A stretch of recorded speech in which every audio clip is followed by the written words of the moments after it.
ప్రశ్న: ఒక దుకాణదారుడు ఒక రేడియోను 903 రూపాయలకు అమ్మటం వలన అతను 5% లాభాన్ని పొందుతాడు.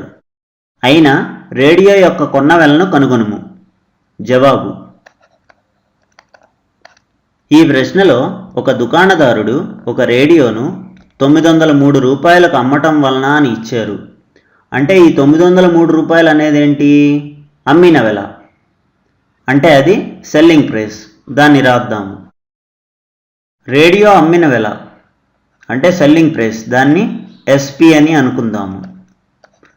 అదెంత? 903 రూపాయలు. ప్రశ్నలో 903 రూపాయలకు అమ్మటం వలన అతను 5% లాభాన్ని పొందుతాడు అని ఇచ్చారు. ఇక్కడ లాభశాతం ఎంత? 5%. దాన్ని రాద్దాము. లాభశాతం. లాభశాతం అంటే ఏంటి? Profit percentage. దాన్ని P% అని అనుకుందాము. P అంటే ప్రాఫిట్ కాబట్టి పర్సంటేజ్ = ఎంత? 5%. అయితే ప్రశ్నలో మనకి రేడియో యొక్క కొన్న వెలను కనుక్కోమన్నారు. రేడియో యొక్క కొన్న వెల అంటే కాస్ట్ ప్రైస్. దాన్ని రాద్దాము. రేడియో కొన్న వెల ఇదేంటి? Cost price. దాన్ని సిపి అని అనుకుందాము. సిపి అంటే కాస్ట్ ప్రైస్. దీన్ని మనం కనుక్కోవాలి. Question mark. ఇప్పుడు మనం కొన్న వెల యొక్క సూత్రాన్ని రాద్దాము. కొన్న వెల అంటే కాస్ట్ ప్రైస్. కాస్ట్ ప్రైస్ యొక్క సూత్రం ఏంటి? అమ్మిన వెల అంటే selling price into 100 divided by 100 plus లాభశాతం అంటే ప్రాఫిట్ పర్సంటేజ్. ఇది కొన్న వెల యొక్క సూత్రం. ఇప్పుడు ఈ సూత్రంలో మనకిచ్చిన విలువల్ని ప్రతిక్షేపిద్దాము. ఎస్పి అంటే అమ్మిన వెల, దాని విలువ ఎంత? 903 into 100 divided by 100 plus P% అంటే లాభశాతం 5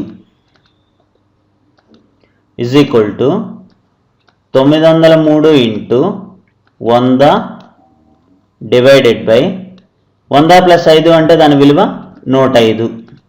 5 పెట్టి క్యాన్సిల్ చేద్దాము. 5 100ని 20 సార్లు డివైడ్ చేస్తుంది. అలాగే 105ని 21 సార్లు. 3 పెట్టి క్యాన్సిల్ చేద్దాము. 3 21ని 7 సార్లు డివైడ్ చేస్తుంది.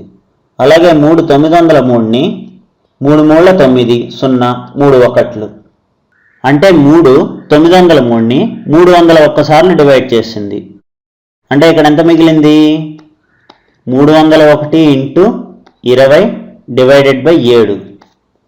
301ని 7 పెట్టి డివైడ్ చేద్దాము.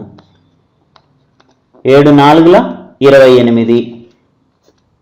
30 మైనస్ 28 అంటే 2 1 7 3ల 21. రిమైండర్ 0.